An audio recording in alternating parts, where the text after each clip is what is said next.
Ça m'a saoulé. Bienvenue sur Ça m'a saoulé, le podcast de Enzo. Enfin, Enzo, c'est moi, Enzo Reads. Et dans le podcast, en gros, je parle de tout ce qui m'a saoulé. Il y a aussi ce qui vous a saoulé, blablabla. C'est bon. Bon, bref, j'ai un peu la flemme de faire l'intro. J'ai grave la flemme de faire cet épisode tout court, en vrai. Voilà, je sais que je dis ça tout le temps et carrément, vous allez vous dire que je fais exprès.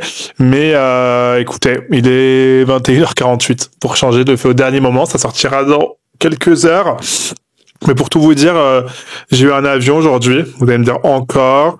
Oui, j'ai mon empreinte carbone se rapproche dangereusement de celle de Kim Kardashian. Mais c'est pas grave, je suis pas d'humeur pour parler de ça aujourd'hui. Bon, j'espère que vous allez bien, que vous avez passé une bonne semaine, etc. Moi ça va, moi ça va pas en fait.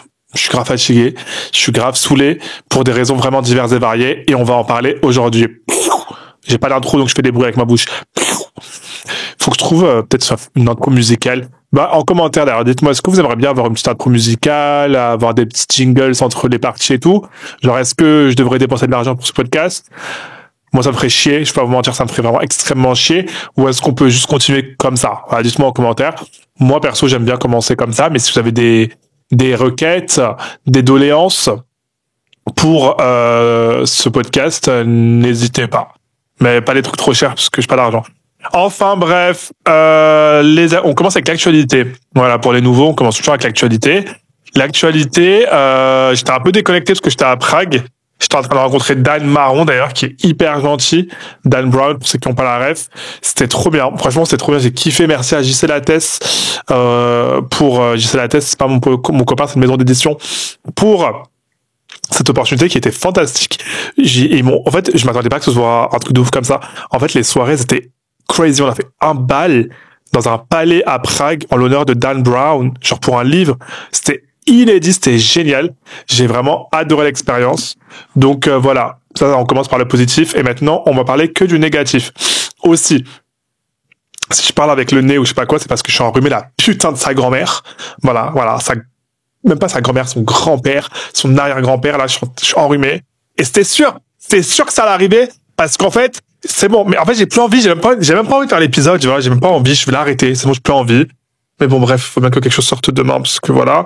Mais je suis saoulé, là, j'ai trop la peine de parler, je suis pas d'humeur, je suis enrhumé, je suis fatigué. Enfin, franchement, je sais pas. Franchement, je sais pas. Bref, l'actualité. Anne Hidalgo, encore elle, qu'est-ce qu'elle a fait aujourd'hui cette fois-ci? Ses notes de frais ont été leakées par la presse et madame ne se refuse rien. Voilà, Anne Hidalgo, bravo ma puce, elle ne se refusait absolument rien. Petite robe Burberry, des spas à 1000 balles à Tokyo, des hôtels de luxe, des robes Dior, des nanana. Franchement, bravo ma belle. Je comprends. Voilà, je comprends pourquoi Paris est dans l'état qu'il est aujourd'hui. Voilà, parce qu'apparemment tout l'argent passe dans la garde-robe de Madame Hidalgo. Mais après, je peux pas lui jeter la pierre. Genre à chaque fois, tu sais, quand on parle de Rachida Dati, Anne Hidalgo et tout ça. D'ailleurs, c'est drôle, les deux qui sont à la mairie de Paris, les deux elles se refont des garde-robes de luxe derrière notre dos.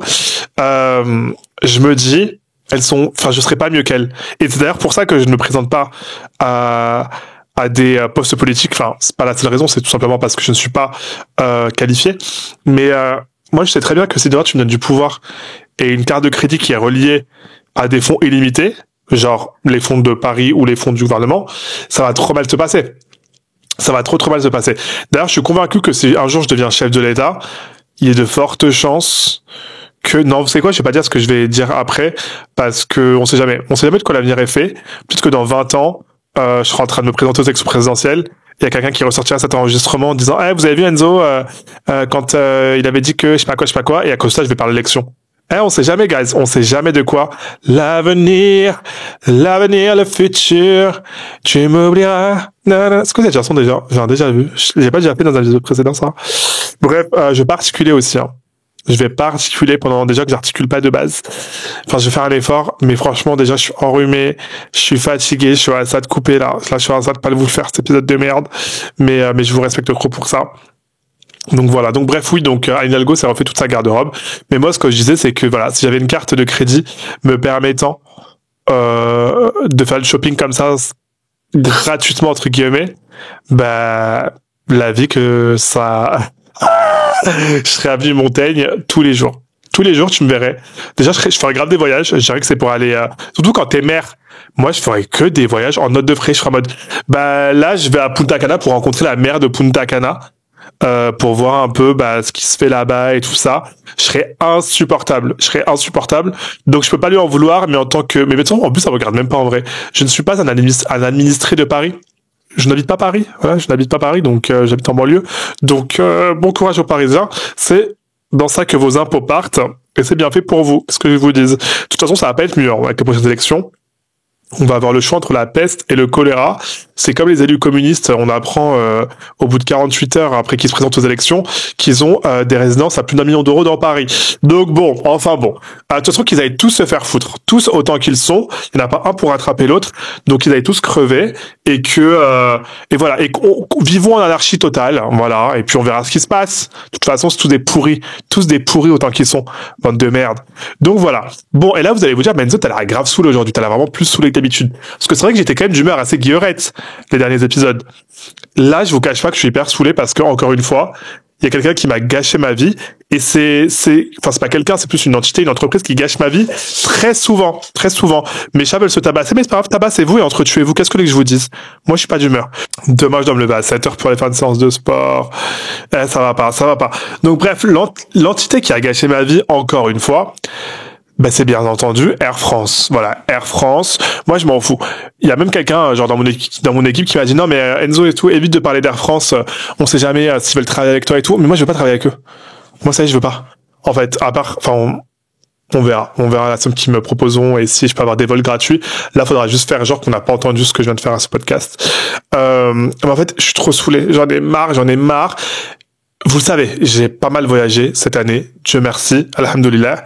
Je suis très chanceux. Et qu'est-ce qui s'est passé sur les 6 derniers vols Air France que j'ai pris? Et c'est pas une blague. Les 6 étaient en retard. Les 6 étaient en retard. J'en peux plus. J'en peux juste plus de cette compagnie. Il n'y a pas une seule fois où j'ai pris l'avion avec eux qu'il n'était pas en retard. Et que ce soit en France ou dans le pays où je voyage. New York, en retard. Marrakech, en retard. Rabat, en retard. Prague, en retard. Grèce, en retard. La Grèce, j'ai pris quoi comme compagnie? Je crois pas que j'ai pris Air France. J'ai dû prendre Transavia. En retard. Transavia qui appartient à Air France. En retard. J'ai fait quoi d'autre comme voyage? Je me souviens même plus. Je me souviens plus. Barcelone?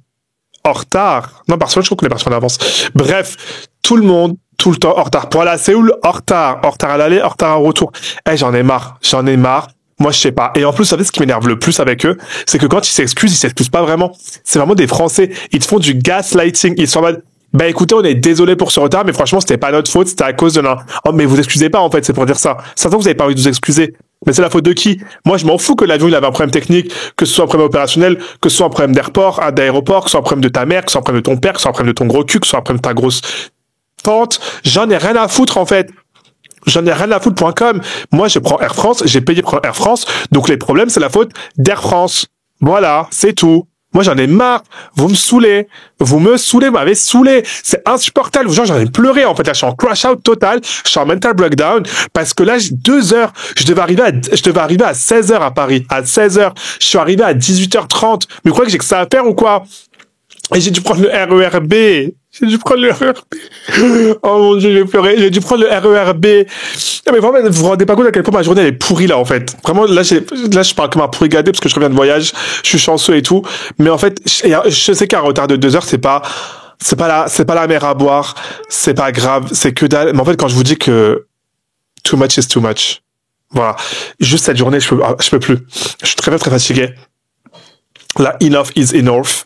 Depuis ce matin, il n'y a rien qui va. Je me lève malade. J'ai des hémorroïdes. Voilà, si vous voulez tout savoir, j'ai mal au trou du cul. Putain, même au trou du cul, on me laisse pas tranquille, mon trou du cul. Et on en a qu'un seul, un trou du cul. Putain, gars, je peux plus. Une journée de merde. Une journée qui m'a saoulé. Il y a rien qui va. Et en plus, 2 heures de retard. 2 heures, mais 2 heures de merde. Et en plus, je me dis quoi? Je me dis, vous savez quoi? Vous savez, j'ai les cartes, là, N26, comme Revolut. Et en gros, avec ça, tu peux acheter un accès au lounge. Je me dis, vas-y, je vais me payer un accès au lounge. Je paye 15 € avec ma carte. Et j'arrive au lounge. Mais il fallait réserver 48 heures avant. Mais cette espèce de grosse conne, là, qu'est-ce que tu me racontes? Pourquoi je dois réserver? En plus, les checks. Oh là là, les checks. Oh là là. On dirait que t'as un dérangement. On dirait que t'es chez eux et que tu les déranges. On dirait que j'ai été un dérangement pendant la totalité de ce voyage. Un dérangement, un nuisible, une bactérie. Mais si c'est comme ça, ne m'acceptez pas à la frontière. Refoulez-moi à la rentre. Renvoyez-moi chez moi, en fait, si vous voulez pas de moi. Moi, je vais pas dans un pays où on veut pas de moi. Tu prends le Uber, tu prends un taxi, ce que tu veux. Les gens parlent, je suis là, hello! Vraiment, hello! Je suis gentil et tout. Obrigado! Comme ils disent bonjour, là-bas. Ils te calculent pas. Mais quand je te dis qu'ils te calculent pas, c'est même pas, ils répondent froidement. Pas un mot. Pas un mot, ils te regardent mal. On dirait que tu les fais chier. Et bref, j'arrive au lounge. Non, mais il y a plus de place, on doit réserver 48 heures en avance. Mais moi, j'ai payé ma place au lounge, là. Je l'ai payé sur mon application. Dieu merci, on pouvait rembourser, donc ça, c'est un faux problème. Mais en fait, tout s'est enchaîné. Et puis, je sais pas, voilà. Et dans le RER, un mec, il se met à côté de moi. Chelou, il puait l'alcool. Il vient, il me dit, à quoi dans ton sac? Je lui dis, mais ça te regarde pas, à quoi dans mon sac? Tu vois. Enfin bref, vraiment une nuisance, cette journée. Une nuisance. Et j'en ai marre. Voilà, j'en ai marre. Ça fait du bien. Et là, il est quelle heure? Il est 22h. Je vais devoir enregistrer ce podcast de merde. Je vais devoir faire le montage de merde. Ça m'a saoulé. Franchement, ça m'a saoulé. C'est pas votre faute. Oh mon dieu, je deviens fou, je rigole tout seul et tout. Même mon chat, il me regarde, il est en train de se dire, il est en train de devenir totalement malade dans sa tête. Qu'est-ce qu'il y a? Pourquoi tu me regardes comme ça, là? T'as vu un truc? T'as vu une araignée ou quoi? Arrête, tu me fais peur. Je sais pas quand tu fais ça. Non? Ok. Non, il voulait juste sauter. Mais bref. Je vais chanter une petite chanson pour aller mieux. I'm your biggest fan, I follow you until you love me. Paparazzi, promise I'll be kind.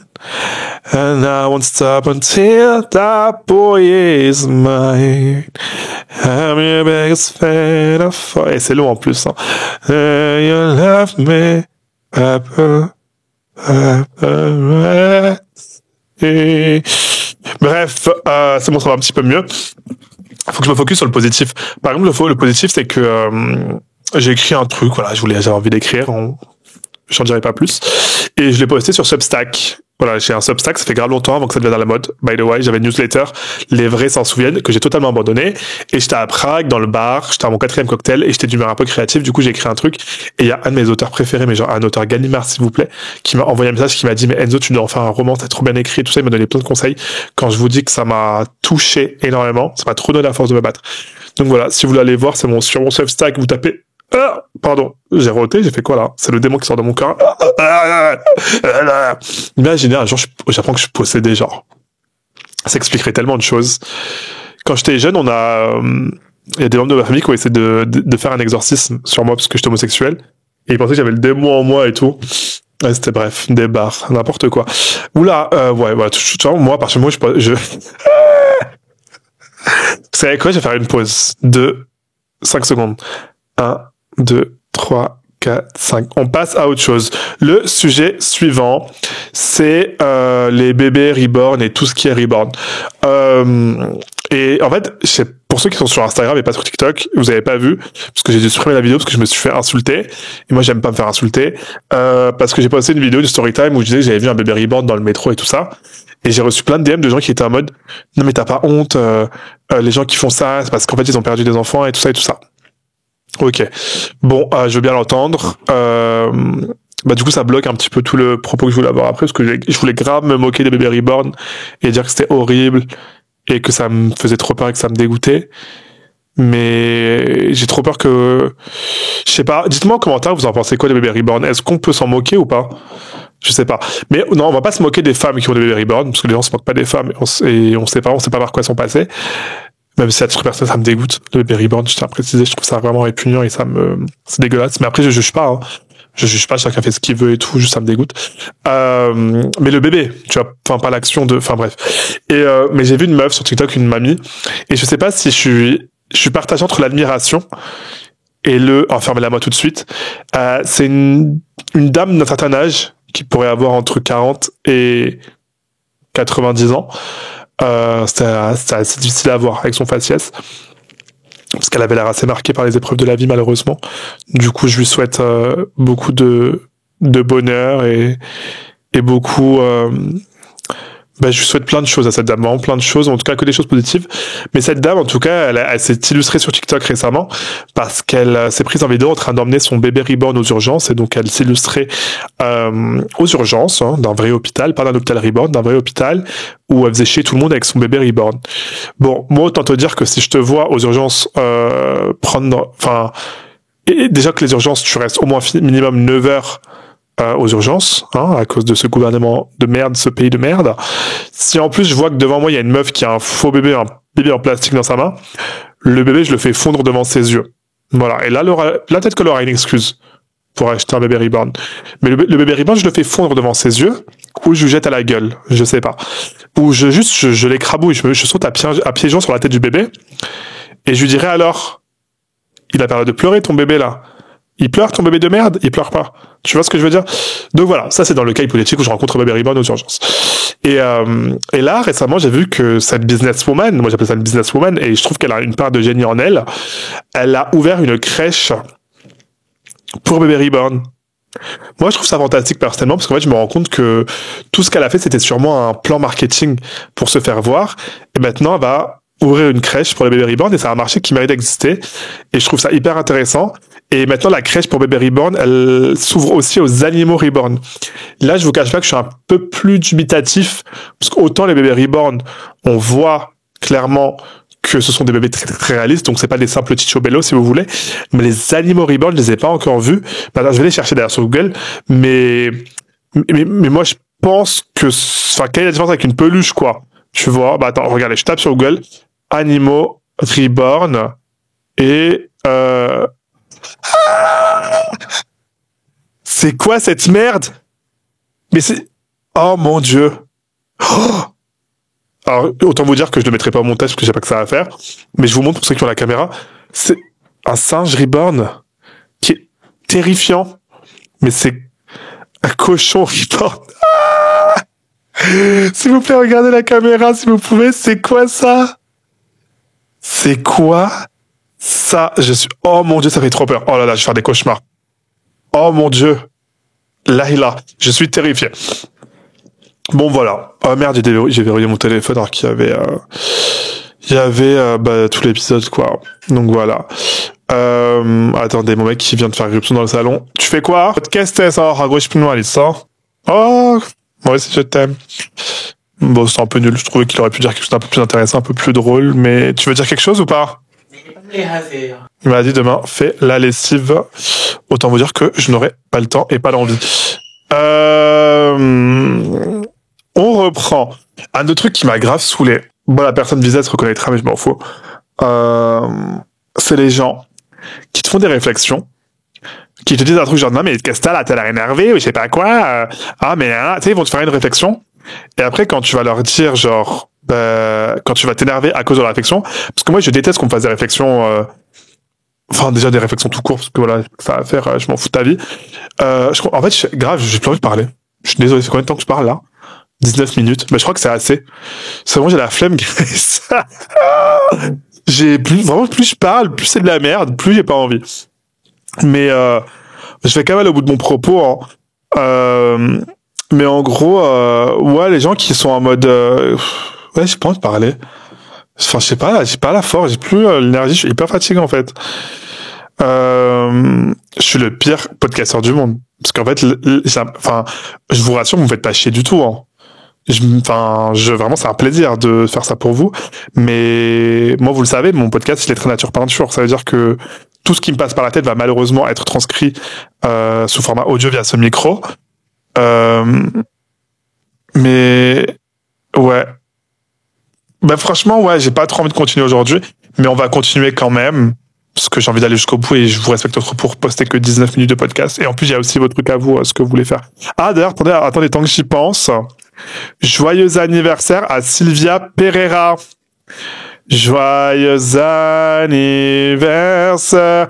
Écoutez, souhaitez joyeux anniversaire à Sylvia Pereira, son anniversaire le 23. Elle m'a laissé un commentaire pour me l'informer. Donc le 23, c'est demain. J'espère, Sylvia, que t'écouteras ce podcast, sinon ça me saoulerait de ouf d'avoir fait ça pour rien. Et prenez pas la confiance aux commentaires.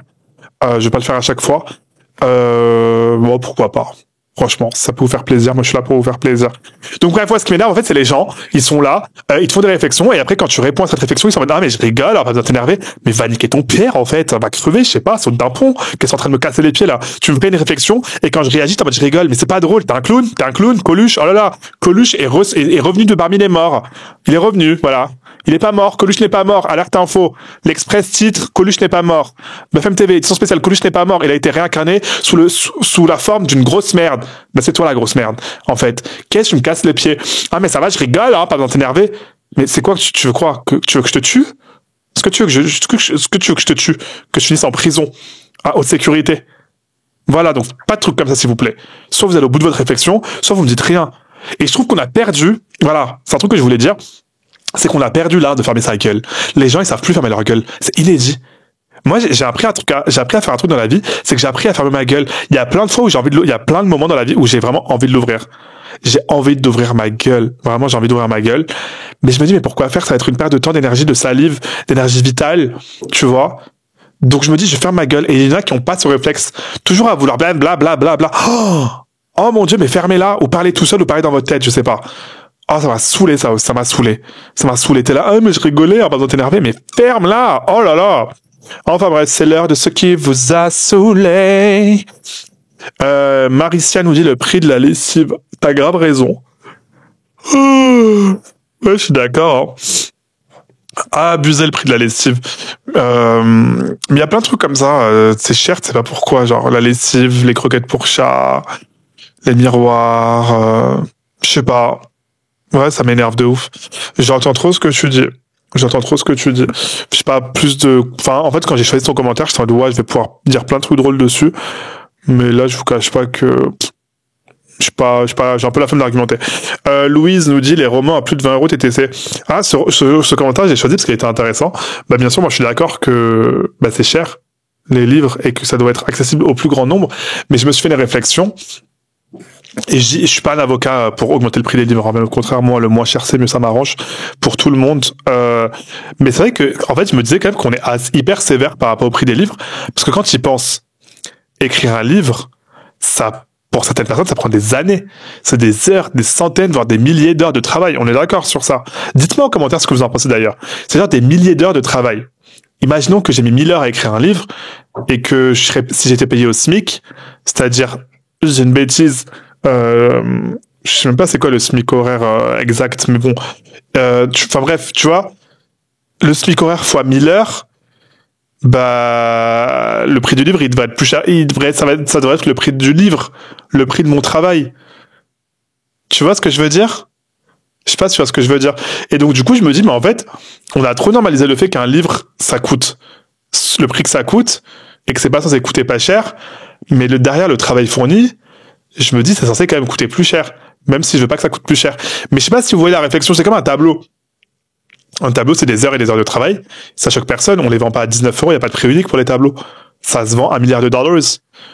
Et donc les livres, bon, je sais pas. Après, ouais, il y a une logique derrière, surtout quand on sait que la plupart des auteurs, ils vivent pas, hein, ils vivent pas uniquement de ce qu'ils écrivent. C'est très rare pour un auteur de vivre de ses livres, qu'on gagne très peu d'argent avec les livres. C'est quelque chose que les gens ne savent pas. Mais même quelqu'un qui a vendu genre 10 000, 20 000 livres, c'est pas tant que ça. À part vraiment pour des auteurs qui sont très prolifiques. Par exemple, Dan Brown, que j'ai interviewé, c'est un des auteurs les plus prolifiques, les plus successful de l'histoire. Il a vendu des millions et des millions, plus de 500 millions de livres, je crois. Bah lui, forcément, il est riche, il se balade en jet privé. Donc voilà. Lilab31 nous dit le prix des pintes à Paris. Comment ça, je paie 30 euros pour 2 pintes? Moi, je pense qu'il faut commencer vraiment à brûler les brasseries, les restaurants à Paris qui appliquent ce genre de prix. Moi, je veux bien entendre que les loyers ont augmenté, que la vie est chère, que le prix, le coût des choses est cher et tout ça. Il y a pas de souci. Moi, je suis très ouvert d'esprit par rapport à ça. Mais il y a des moments, faut pas décoller quand tu vends ta pinte de bière 14, 13 euros, voire visiblement 15 ici. Après toi, je sais pas où t'allais, ma belle, mais tu t'es fait entuber. Et ben, il faut normaliser, brûler ces brasseries-là. Parce qu'on n'est pas des chiens, tu vois. C'est quel pain? T'as mis quoi comme bière dedans? Hein? T'as mis quoi, la pisse d'Hermès? Hein? La chiasse la chiasse de Zeus? Je comprends pas. Il y a un moment, ouais, faut aller se faire foutre et il faut brûler. J'appelle pas à brûler les restaurants et les brasseries, c'est pas du tout ce que je dis. C'est vraiment dans un sens figuré, au cas où. De toute façon, moi, je suis soupçonné que si un jour les autorités tombent sur mon podcast, je vais être fiché S assez rapidement. Daj A nous dit les lettres de motivation et les CV. Oh là là, ça me fait penser à toutes ces interviews de RH là. Vous savez quoi, je vais la flemme d'en parler aujourd'hui, on en parlera la semaine prochaine, Inch'Allah. Mais les lettres de motivation, c'est vraiment de la grosse merde. Et je sais pas pourquoi ils continuent à en demander, genre ça me dégoûte. Ça me dégoûte. Ouais. Modesty nous dit cette grosse conne de Sarah dans Love is Blind. Oh là là, qu'est-ce qu'elle m'a saoulé. Elle est mauvaise. Elle est vraiment mauvaise. Coucou Diana. Et mais vous savez quoi, on parlera de Love is Blind dans l'épisode prochain parce que là, je trouve la flemme. Voilà, bah écoutez, c'est fini, guys. C'est un épisode qui va être assez court parce que j'ai envie de vous dire, pour une fois, le titre, enfin pas pour une fois, mais en tout cas le titre de l'émission a été respecté. Ça m'a saoulé, mais je suis vraiment saoulé aujourd'hui. Mais comme d'habitude, ça m'a fait vraiment du bien de vous parler. Ça m'a fait du bien. Coco, tu veux dire quelque chose? Miaou. Non, il a pas envie. Ça fait du bien un peu de lâcher, mais je suis encore plus fatigué. J'ai l'impression d'avoir vraiment déversé toute mon énergie. Donc là, j'ai attaqué le montage. Et encore une fois, vous inquiétez pas, guys, ça va. Hein. Juste vraiment journée compliquée. Mentale un peu pas ouf en ce moment. Vraiment pas ouf, mais on s'en fout. Hein. Vraiment, il y a pire dans la vie. Ça va. Donc ouais, petite accumulation de plein de choses. Bien sûr, c'est pas que la faute d'Air France, hein, parce que vraiment il y a pire dans la vie. Petite accumulation de plein de choses, mais ça va le faire. Au moment ça va le faire. Juste une bonne nuit de sommeil. Et puis voilà, demain on revient plus fort qu'hier. Un jour je serai le meilleur dresseur. Je me battrai sans répit. Je combattrai la terre entière. Enfin, non, c'est quoi le truc? C'est quoi déjà? Attends. Je parcourrai la terre entière et traquerai avec espoir le Pokémon et leur mystère, les secrets de leur pouvoir. Pokémon, attrapez-les tous, c'est notre histoire. Tous ensemble vers la victoire. Pokémon, Pokémon. C'est le pire épisode. Je crois que c'est le 24e et c'est le pire. Il n'y en aura plus jamais des comme ça. Je m'excuse, on s'arrête là. Bonne soirée, bisous. Bonne journée.